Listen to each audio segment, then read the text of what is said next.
Chicken tikka எப்படி பண்ணுறதுன்னு பார்க்கலாம். 2 கிலோ சிக்கனுக்கு தான் இன்றைக்கி பண்ண போகிறோம். ஸோ அதனால் வந்து நான் அரை கப் புளிக்காத தயிர் எடுத்திருக்கேன். 1 table spoon Kashmiri red chilli powder எடுத்திருக்கேன். நீங்கள் நார்மல் மிளகாத்தூள்னா எதுக்காக அந்த காஷ்மீரி மிளகாத்தூள் எடுத்திருக்கேன்னா கலருக்காக.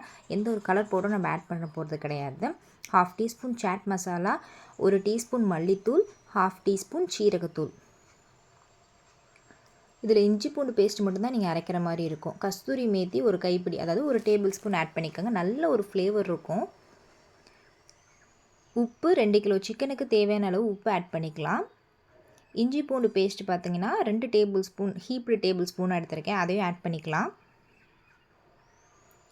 1/2 லெமனை நல்லா அதோட ஜூஸ் மட்டும் புழிஞ்சு எடுத்திருக்கேன். இது அந்த ஒரு டேங்கியான ஒரு ஃப்ளேவர் கொடுக்கும். 1/2 teaspoon garam masala, 1 tablespoon chicken masala add பண்ணியிருக்கேன்.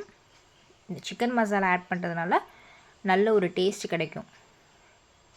இந்த மசாலாலாம் நல்லா பைண்ட் பண்ணுறதுக்கு வாசனை இல்லாத ரீஃபைண்ட் ஆயில் எடுத்திருக்கேன். நீங்கள் வாசனை அந்த நல்லெண்ணெய் கடலெண்ணெய் எடுத்திங்கன்னா அது லைட்டாக அந்த ஸ்மெல் வரும். ஸோ அதனால் ரீஃபைண்ட் ஆயிலை யூஸ் பண்ணிக்கோங்க. இது எல்லாத்தையும் இப்போ நல்லா வந்து மிக்ஸ் பண்ணிக்கலாம்.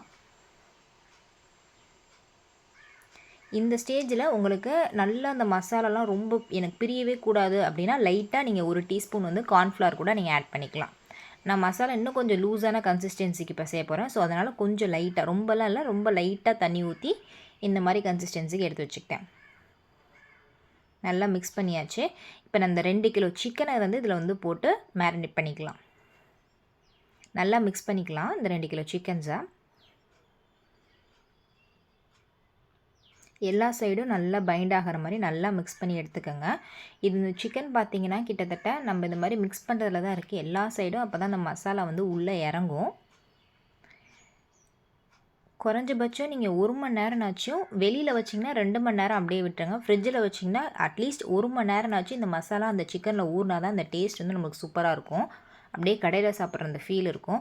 இது சிம்பிள். எல்லா தூள்லேயும் ஒவ்வொரு ஸ்பூனை போட்டு நம்ம இஞ்சி பூண்டு பேஸ்ட்டு மட்டும்தான் அதில் எக்ஸ்ட்ரா போடுற மாதிரி இருக்கும். அரைச்சி வேலைனா சிம்பிளாக டக்குன்னு பண்ணிடலாம் இந்த சிக்கன் டிக்கா. ரொம்பவே ஈஸியான ரெசிபி, கண்டிப்பாக ட்ரை பண்ணி பாருங்கள். இப்போ நல்லா எல்லா சைடும் இந்த சிக்கன் வந்து நல்லா அந்த மசாலா நல்லா ஊறட்டும். இதை வந்து நான் வந்து 1 மணி நேரம் அளவுக்கு நான் ஃப்ரிட்ஜில் வச்சுருவேன். மூடி போட்டு மூடி வச்சுருங்க ஃப்ரிட்ஜில். நம்ம சிக்கன் வாங்கும்போது இந்த மாதிரி சிக்கன் டிக்கா ஆக்குனா நீங்கள் வந்து போன்லெஸ் சிக்கனாக கடையில் வாங்கி எடுத்துக்கோங்க. அதுதான் ரொம்ப நல்லாயிருக்கும். அந்த ஸ்டிக்கில் சொருகிறதுக்கு ஈஸியாகவும் இருக்கும். நான் இதை வந்து ஃப்ரிட்ஜில் வந்து 1 மணி நேரம் தான் ஊற வைக்க போகிறேன். இப்போ இதை மூடி போட்டு ஃப்ரிட்ஜில் வந்து 1 மணி நேரம் வச்சிடலாம்.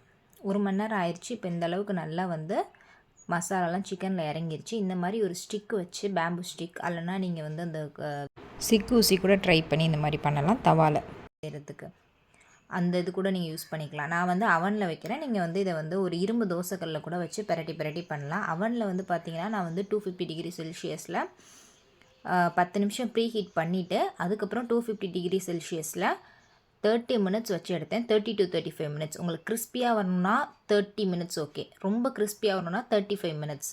எனக்கு வந்து 30 மினிட்ஸே கரெக்டாக இருந்துச்சு. இது மாதிரி நான் எல்லா பேட்சும் ஃபஸ்ட்டு ஒரு 2 இது மட்டும் வச்சு பார்த்தோம். அதுக்கப்புறம் வந்து ஃபுல்லாக வந்து 4 நாளாக வச்சிட்டோம். 2 கிலோ சிக்கனுமே வந்து செய்கிறப்பே வந்து காலி ஆகிடுச்சு. இதுக்கு வந்து ஒரு டேஸ்டியான ஒரு மயோ பண்ணணுன்ட்டு நான் வந்து டக்குன்னு வந்து என்ன பண்ணேன், 2 முட்டை, பச்சை முட்டை, ரூம் டெம்பரேச்சரில் இருக்க முட்டை, 3 பல் பூண்டு, 1 டேபிள் ஸ்பூன் பெப்பர், டக்குன்னு பண்ணிடலாம். 1/2 teaspoon salt, 1/2 teaspoon sugar. Salt வந்து ரொம்ப கம்மியாக 1/4 டீஸ்பூன் போட்டுக்கோங்க. சுகர் வந்து ஒரு 1/2 டீஸ்பூன். ஃபஸ்ட்டு இதெல்லாம் போட்டு நல்லா அந்த மாதிரி மிக்ஸ் பண்ணிக்கலாம். மிக்ஸ் பண்ணிவிட்டு இந்த 2 முட்டைக்கான வந்து வாசனை இல்லாத ரீஃபைண்ட் ஆயில் பார்த்திங்கன்னா 150 ml எடுத்திருக்கேன். இதை நல்லா மிக்சியில் போட்டு அரைச்சி எடுத்துக்கலாம். இந்த அளவுக்கு நல்லா க்ரீமியாக வந்துச்சு. அதுக்கப்புறம் இதில் 1 டேபிள் ஸ்பூன் வினிகர் மட்டும் ஆட் பண்ணிவிட்டு மறுபடியும் நல்லா மிக்சியில் நல்லா பல்ஸ் மோடில் வச்சு எடுத்திங்கன்னா சூப்பரான மைனஸ் வந்து ரெடி ஆகிடும்.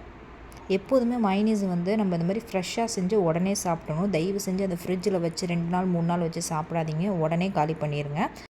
இந்த 2 காம்புமே சூப்பராக இருந்துச்சு, வேறு லெவலில் இருந்துச்சு. ஸோ கண்டிப்பாக ட்ரை பண்ணி பார்த்துட்டு எப்படி இருந்துச்சுன்னு கமெண்ட் பண்ணுங்கள். இந்த வீடியோ பிடிச்சிருந்தால் லைக் பண்ணிக்கோங்க, சப்ஸ்கிரைப் பண்ணிக்கோங்க, நோட்டிஃபிகேஷன் பெல் ஐக்கானை கிளிக் பண்ணிக்கோங்க.